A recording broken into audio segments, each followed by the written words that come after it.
국회는 감사원의 감사 대상 기관도 아닙니다. 감사원이 월권에서 국회 예산 심의권을 무력화시키고 훼손시켜서 국민의 신뢰를 받지 못하도록 한다는 것입니다. 감사원장의 정치적인 의도가 있는 것으로 보입니다. 정치적 의도가 있다고 말씀을 하시는데 저희들 업무 프로세스상 공익감사 청구는 의결이 된 이후에 1개월 이내에 저희들이 감사 결과를 공개하도록 되어 있습니다. 정치적 의도를 갖고 그렇지 않았다는 말씀 드립니다. 감사원의 보도자료에 기반해서 마치 국회 예산심사 과정, 예산 소위에서의 활동이 불법적이고 편법적이고 그리고 마치 지역 예산을 끼워넣기 하는 그런 쪽지 예산의 관행을 반복하고 있다. 이런 보도 내용을 수많은 언론이 다뤘습니다. 진솔한 사과가 없는 감사원장에 대해서 위원장님께서는 퇴장을 명령해 주시길 바라고요. 그 야당의 그 주장이 의의가 없는 주장입니다. 도덕이 재발전이다고 감사원에서 정당하게 지정한 걸 가지고 문제를 삼는다면은 이거는 감사원의 그런 제 역할을 하지 말라는 그런 요구와 뭐 다를 바가 뭐가 있습니까? 좀 조용히 하세요. 발언하는데 결과로서 지금 나온 걸 가지고 지정한 거 아닙니까?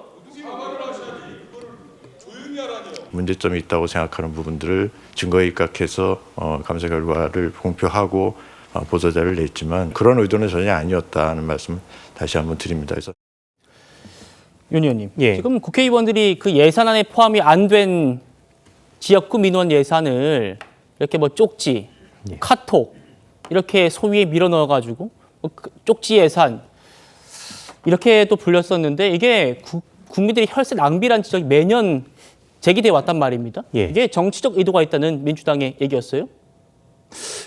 나라 예산이라고 하는 것을 국회가 심의를 하지만 사실 그 예산을 쓰는 부처는 이제 행정기관이거나 지자체죠.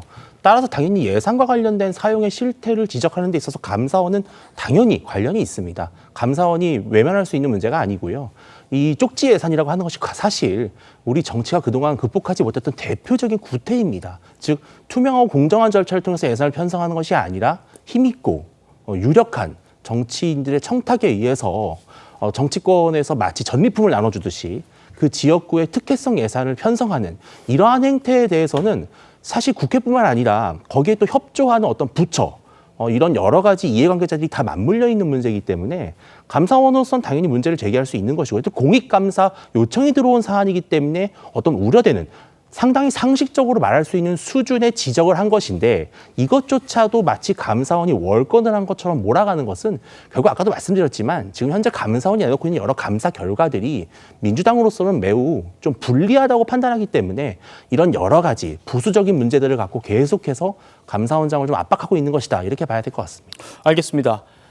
민주당은 감사원장 외에도 서울중앙지검장과 그 휘하 부장검사들에 대한 탄핵도 추진하고 있죠. 여권에선 이런 반응이 나옵니다. 민주당의 탄핵 중독과 정권 흔들기가 도를 넘었습니다. 22대 국회 들어 반년 만에 10번째 탄핵 소추입니다. 광란의 탄핵 폭주입니다. 민주당이 또다시 발작적으로 헌법, 법률 위반 사유가 없음에도 탄핵 버튼을 눌러 검찰에 보복하고 형사사법 시스템을 흔드는 탄핵 소추 권한 남용이자 명백하게 상권 분리 원칙을 침해하는 것입니다. 감사, 검사, 방통위원장, 장관, 감사원장 탄핵을 통해서 더불어민주당은 뭘 얻고자 하는 것입니까? 결국은 다 부메랑이 되어 돌아올 것입니다. 설주환 변호사님. 네. 서울중앙지검 부장검사들에 이어서 대검이 입장을 냈고 오늘은 중앙지검 부부장검사 21명 전원도 검찰 내부망 입장을 올렸습니다. 현재 추진되고 있는 검사들에 대한 탄핵 소추 방침에는 헌법재판소가 밝히는 것과 같은 탄핵 소추의 사유가 없다. 그러면서요.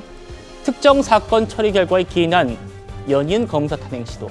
이 특정 사건이라 함은 아마 이재명 대표 건을 얘기하는 거겠죠. 국민이 부유한 민주적 정당성을 남용하는 잘못된 선례가 될 우려까지 있다. 어떻게 들으셨습니까?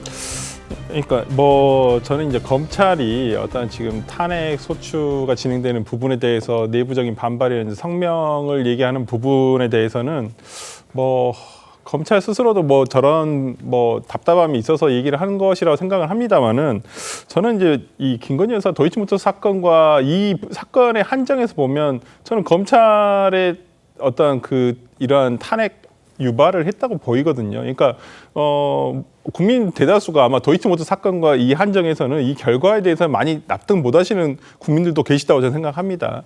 제 개인적으로도 차라리 법원의 판단을 받아서 무죄를 받거나 아니면 뭐 법원에서 어떤 유죄를 받거나 이렇게 해서 차라리 그 결과를 검찰이 어떤 짊어질 게 아니라 법원에 넘겨서 우리 사법부의 판단을 받았으면 어땠을까라는 생각도 듭니다. 물론 뭐 지금 이창수 지검장이 얘기를 하듯이 어떤 증거에 의해서 무혐의 처분을 했다라고는 하고 있지만은 또 거기에 대해서 납득 못한 국민도 많다. 그래서 그렇지만 저는 지금 민주당에서 탄핵을 추진하는 건 제가 개인적으로 판단했을 때는 탄핵 소추 사유가 없습니다. 지금 헌법재판소에서 얘기하는 탄핵 소추가 될 만한 사유는 굉장히 위법성이 강해야 돼요. 근데 저번에 이정섭 검사에 대해서도 뭐 개인 비위에 대해서 이걸 바로 탄핵 소추로 갔잖아요.